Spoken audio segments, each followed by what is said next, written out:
What's going on YouTube? I got 5 great fragrances that you gotta check out for the autumn of 2020.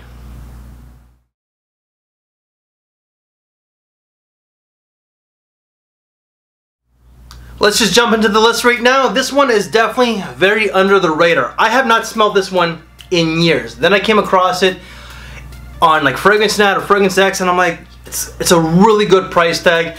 I don't remember what it smells like, but they apparently put this one back in stock at Sephora after so many years, and that's where I first smelled it. There's gonna be Hugo Boss Selection. This has lots of pink pepper, musk. You're also gonna get citruses, cedar, geranium, and star anise. This is pretty much just a spicy, woody type of fragrance. Very under the radar. Really does not get a lot of mention in our community at all.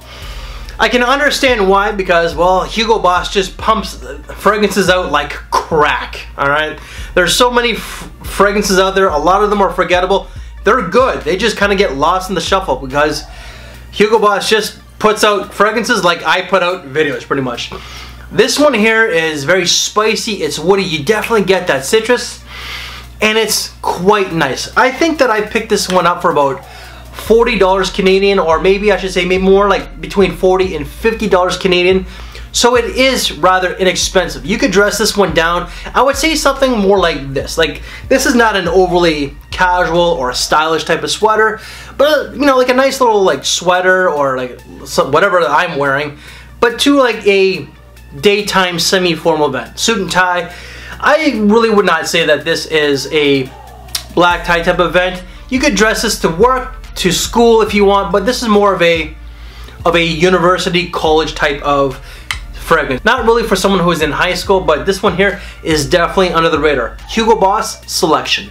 Fragrance number 2. If you are all about gentility, you are a gentleman and you have a fondness for rose, this is one that you're gonna truly appreciate. Baldessarini Strictly Private. Amber, rose, pink pepper, resin. You're also gonna get some vanilla and patchouli. This is just heavy in rose, resins. It's a little balsamic, and you do get that amber. This is grown and sexy, very much like the private affairs that I talked about in another video just before this one here. But this is black tie. This is tuxedo. This is casual, but business casual, alright? This is just seductive, it's gentlemanly, it's mature. So when I'm picturing this, I'm thinking someone who's in their 30s and 40s would appreciate this scent way more so than someone who's in their early 20s. But Baldessarini Strictly Private is definitely one you gotta check out. Fragrance number 3, don't have a bottle. Reviewed this one maybe last year. I think it was last year when it came out. And this brand is very economical. This is going to be Camuto's Virtu. Birch, cedar, pepper, cardamom. You're going to get sandalwood and vetiver. So with the note breakdown, you already naturally assume it's going to be an earthy, spicy, woody type of scent. That's what this one is. It's very kind of like this little sweater, this washed out black sweater that I'm wearing. It's just that it's a dark, deep scent. Very masculine, and does have that hint of maturity, but someone who is in their 20s can pull this one off. This one is great just for day-to-day. Like day-to-day casual with a sense of style to something that's black tie, semi-formal. I personally would not wear this to like a wedding per se, but like maybe like something where it's just like if you gotta go to a nice business function and where you have to dress up in a suit and tie, this is perfect. Longevity on this one here is about 6 hours. Fragrance number 4 is a brand that I'm pretty much the only guy that pumps this brand. And no, it's not Ferrari. Ferrari's not gonna be in this video, but this is from another Italian brand, and this one is definitely very under the radar. When I first smelled it, wasn't sure, but as I started to wear it, I started to appreciate it. Don't like it, don't love it, I should say, but I do enjoy it. It's Trussardi Uomo 2011. Geranium, oak moss, leather, nutmeg. You're also gonna get violet leaf, and also, or I should say violet and galbanum. This is just very fresh with that violet leaf, but also spices are what you're gonna get. And you're also gonna get a little bit of that leather. This is mature. This is more so for the older guy out there. This is a re-release of the original Uomo that I believe came out in the mid 80s to late 80s. So it's a fresher, lighter take than the original from what I was able to gather. This one really does come across for an older man. So if you're an older guy who loves that particular scent, you may appreciate this one. It's just a lighter, fresher take.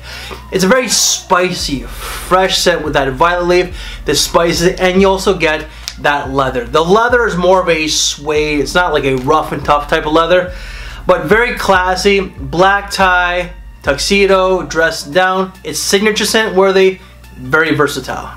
And fragrance number 5, you guys are not gonna expect this one. It's a brand that I really don't talk about. Mind you, I'm the only guy that's really talked about this brand throughout the history of the fragrance community. Probably because I'm like, I don't know, maybe French Canadian. But this is from a French Canadian himself, Michel Germain, and this is Deauville. This fragrance, this bottle itself was originally my father's. Yeah, my father was gonna toss it. I'm like, Dad, you know, I'll take it off your hands because this is actually kind of good. This is sexy. I think it came out in like '98, and my dad picked this one up when my mom was alive. So he ended up picking this up at Sears. Sears was the only department store where we are originally from. With this one here, you get tobacco, clementine, orris root, lavender, oak moss, and amber. This is orris. You definitely get the tobacco, you get the citruses, and you also get some of that amber. This does have that 90s feel, that early 2000s feel. So this is definitely not like 2015 and up. Absolutely not. I think that an older man might appreciate this a little bit more, but these young guys out there can still rock this one. Not high school, but definitely college and university. This has a certain sex appeal to it. And it's only like 40 to 50 bucks Canadian, so that's like 30 to like $42 American. It's really not that bad, and from what I remember, I got like 7 hours out of this. So really not that bad. Michel Germain, Deauville, pour homme, you might want to look into. So guys, I just gave you 5 great fragrances for the autumn of 2020 that you gotta check out. You gotta admit, this list is very unique because none of these fragrances ever get mentioned, and I think that they're all great to look into. So guys, if you like this list, make sure to give it a big thumbs up. Share this video, subscribe if you're new to this channel, and thank you for your time. Take care, and I will see you in the next video. Thanks for watching, everybody.